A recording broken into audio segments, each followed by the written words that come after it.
Imaginez un instant le bleu profond de la Méditerranée, ces vagues douces et apaisantes qui viennent caresser les rivages d'une terre pleine de promesses. Le soleil brûlant sur le sable chaud, illuminant chaque grain de sable comme des étoiles dorées sous un ciel infini. Et l'odeur envoûtante des épices qui flottent dans l'air, mélange de cannelle, de cumin et de safran, évoquant des marchés animés et des rencontres culturelles. C'est dans ce décor dépaysant que des milliers d'Européens ont débarqué au XIXe siècle, avec l'espoir d'une vie meilleure. Ils étaient point français, espagnols, italiens, maltais, et bien d'autres encore, venus chercher fortune en Algérie. Chacun portait en lui des rêves et des aspirations, des histoires de famille et des espoirs de renouveau.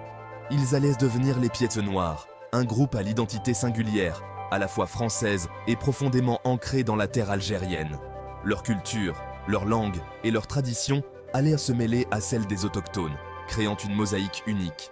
Leur arrivée a suivi la conquête de l'Algérie par la France en 1830. Cette conquête, marquée par des conflits et des résistances, a ouvert la voie à une nouvelle ère de colonisation. La promesse de terres fertiles et de nouvelles perspectives a attiré des vagues de migrants. Les plaines verdoyantes et les collines fertiles semblaient offrir une chance de prospérité et de croissance. Certains fuyaient la misère ou la persécution en Europe. Les conditions de vie difficiles, les famines et les guerres avaient poussé ces familles à chercher refuge et espoir ailleurs. D'autres étaient des aventuriers en quête d'un nouveau départ. Ils étaient animés par le désir de découvrir de nouveaux horizons, de bâtir quelque chose de nouveau et de laisser une empreinte durable. Tous nourrissèrent le rêve d'un avenir radieux sous le soleil algérien. Ils imaginaient des champs florissants, des villes prospères et une vie meilleure pour leurs enfants. L'installation ne fut pas sans embûches. Les colons ont dû faire face à des défis immenses, des conditions climatiques extrêmes aux maladies, en passant par les conflits avec les populations locales. Les colons ont dû s'adapter à un climat rude, à des coutumes différentes et à la résistance de la population locale. Les relations avec les autochtones étaient souvent tendues, marquées par des incompréhensions et des affrontements. Mais avec persévérance, ils ont défriché les terres, planté des vignes et bâti des villes. Ils ont construit des routes, des écoles et des églises, transformant peu à peu le paysage algérien. Peu à peu, une nouvelle société a émergé, un mélange unique de culture et de traditions. Les influences européennes et algériennes se sont entrelacées, donnant naissance à une culture riche et diversifiée. La vie en Algérie française était née, une vie marquée par des défis, des réussites, des tensions et des moments de paix, mais toujours sous le signe de l'espoir et de la résilience. Qui étaient vraiment ces Pieds Noirs? Le terme lui-même est révélateur. Mais pour comprendre pleinement leur identité, il faut plonger dans leur histoire et leur quotidien. Il évoque la terre rouge d'Afrique qui s'accrochait à leurs chaussures, symbole de leur attachement viscéral à cette terre d'adoption. Cette terre, bien que rude et parfois inhospitalière, était devenue leur foyer. Mais leur identité était bien plus riche qu'une simple appellation. Elle était le fruit d'une histoire complexe, d'une coexistence de cultures et de traditions diverses. Ils étaient les héritiers de multiples cultures, un véritable creuset européen transplanté sur le sol africain. Chaque famille apportait avec elle ses propres coutumes, ses propres histoires, enrichissant ainsi le tissu social de la communauté. Les mariages mixtes, bien que rares au début, ont contribué à tisser des liens entre communautés. Ces unions étaient des ponts entre les différentes cultures, créant des familles aux identités multiples. Français, Espagnols, Italiens, Maltais, tous ont apporté leurs traditions, leur langue et leurs coutumes, créant une mosaïque culturelle unique en son genre. Les fêtes, les célébrations et les rites de passage étaient autant d'occasions de partager et de renforcer cette identité collective. Malgré leurs différences, les Pieds Noirs partageaient un destin commun. Ils étaient unis par les défis qu'ils devaient relever, par les espoirs et les rêves qu'ils nourrissaient pour leurs enfants. Ils étaient liés par l'expérience de l'exil, la dureté de la vie en Algérie et l'espoir d'un avenir meilleur pour leurs enfants. Les conditions de vie étaient souvent difficiles, mais leur résilience et leur détermination les ont aidés à surmonter les obstacles. Ils ont développé un sentiment d'appartenance à cette terre, une fierté d'être Pieds Noirs, tout en restant profondément attachés à leur identité française. Les traditions françaises étaient maintenues vivantes, même à des milliers de kilomètres de la métropole. C'est cette dualité, cette double appartenance, qui allait marquer leur histoire à jamais. Cette identité complexe, à la fois française et algérienne, a façonné leur destin et continue de résonner dans les mémoires des générations suivantes. La vie en Algérie française était loin d'être un long fleuve tranquille. Chaque jour apportait son lot de défis et de luttes pour les habitants, qu'ils soient colons ou autochtones.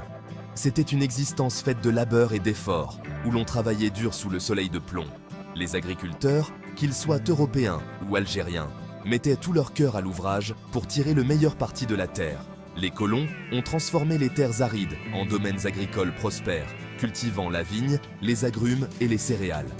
Ces cultures étaient non seulement une source de revenus, mais aussi un symbole de la transformation du paysage algérien. D'autres ont développé l'industrie minière, exploitant les richesses du sous-sol algérien. Le travail dans les mines était ardu et dangereux, mais il offrait des opportunités économiques pour ceux qui étaient prêts à prendre des risques. La vie sociale s'articulait autour de la famille, du travail et des cafés, lieux de rencontres et de débats animés. Les cafés étaient des espaces où l'on discutait de politique, de culture et des événements du jour, créant un tissu social dynamique. Les enfants fréquentaient l'école française, apprenant l'histoire et la culture de la métropole. On écoutait la radio, on allait au cinéma. Des activités qui permettaient de rester connectés avec les tendances et les nouvelles de France. On célébrait les fêtes religieuses et nationales, comme en France. Ces célébrations étaient des moments de joie et de rassemblement, renforçant le sentiment d'appartenance à une communauté plus large. Cependant, derrière cette façade de vie paisible, des tensions couvaient. Les marchés animés et les rues bondées cachaient souvent des frustrations et des ressentiments profonds. Les inégalités entre les communautés européennes et la population algérienne musulmane étaient flagrantes. Les Européens jouissaient de privilèges et de droits que les Algériens musulmans ne pouvaient qu'envier. La ségrégation était omniprésente, de l'accès à l'éducation aux droits politiques. Les écoles, les quartiers et même les lieux de travail étaient souvent séparés, créant des divisions profondes et durables. Le fossé se creusait entre deux mondes que tout opposait, préparant le terrain à un conflit qui allait bouleverser l'Algérie à jamais. Les tensions accumulées finirent par éclater, menant à une guerre d'indépendance qui marquerait l'histoire du pays et de ses habitants pour les générations à venir. Le 1er novembre 1954, le silence de la nuit algérienne est brisé par des explosions et des coups de feu. Le Front de Libération Nationale, le FLN, vient de déclencher la guerre d'Algérie. Pour les Pieds Noirs, c'est le début d'une période de terreur et d'incertitude. La guerre a bouleversé la vie quotidienne. Les attentats, les embuscades et les représailles se multiplient. La peur s'installe dans les villes et les campagnes. Les Pieds Noirs, pris entre deux feux, se sentent abandonnés par la métropole, incapables de comprendre les raisons profondes de ce conflit. Malgré la violence, beaucoup de Pieds Noirs refusent de croire à l'inéluctabilité de l'indépendance. Ils s'accrochent à cette terre qui les a vus naître, à cette Algérie française qu'ils considèrent comme leur patrie.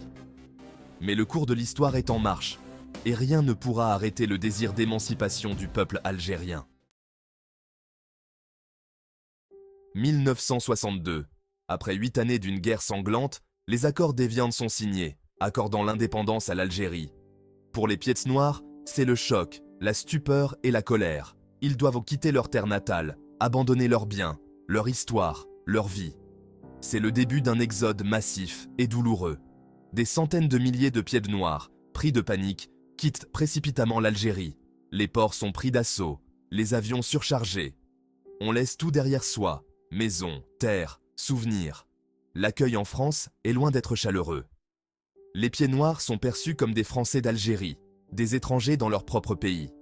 Ils doivent faire face à l'hostilité, à l'incompréhension et à la difficulté de s'intégrer dans une société qui ne leur ressemble pas.